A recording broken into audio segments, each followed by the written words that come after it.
ఈ పిల్లవాడిని చూసిండ్రా, గుర్తుపట్టినరా? ఇంతకుముందు ఆపరేషన్ సింధూర్ అప్పుడు మనము వీడియో చేసుకున్నాం ఈ అబ్బాయి గురించి.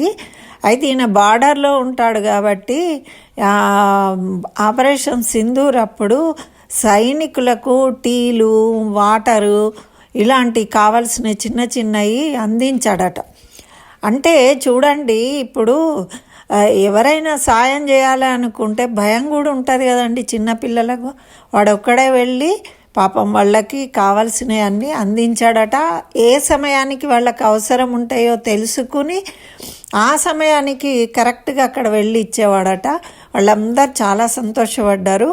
అటువంటి సాయం చేసినందుకు ధైర్యంగా యుద్ధం జరుగుతున్న పరిస్థితులలో ఉగ్రవాదులు అని చెప్పిన సమయంలో వీడు ఒక్కడే. ఈరోజు ఆయనకి సాహస బాలుల అవార్డు ఇచ్చారు. ఇచ్చినప్పుడు నరేంద్ర మోదీ గారు అడిగారు, మరి నీకు భయం కాలేదా అంటే, నాకు అస్సలు భయం కాలేదు, నేను ఒక్కడనే వెళ్ళి ఇచ్చాను అని.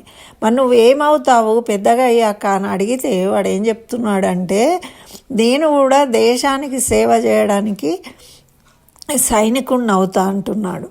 అంటే ఎంత గొప్ప విషయం అండి. పిల్లలలో అటువంటి దాన్ని ఆదర్శంగా చూపించాలి.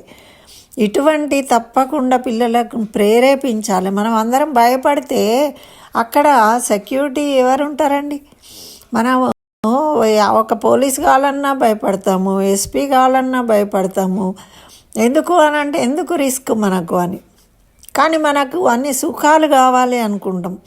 కానీ మనము ఒకరి కోసం ఏదైనా చేయాలి అంటే భయపడతాం.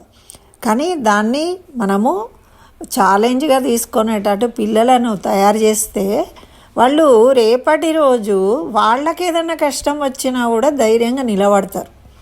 ఇటువంటి అనంగానే వీళ్ళందరూ సిపాయిలు అయిపోతారా, సిపాయిలు అయిపోయి ప్రాణాలు కోల్పోతారా అనేది ఊహించకండి.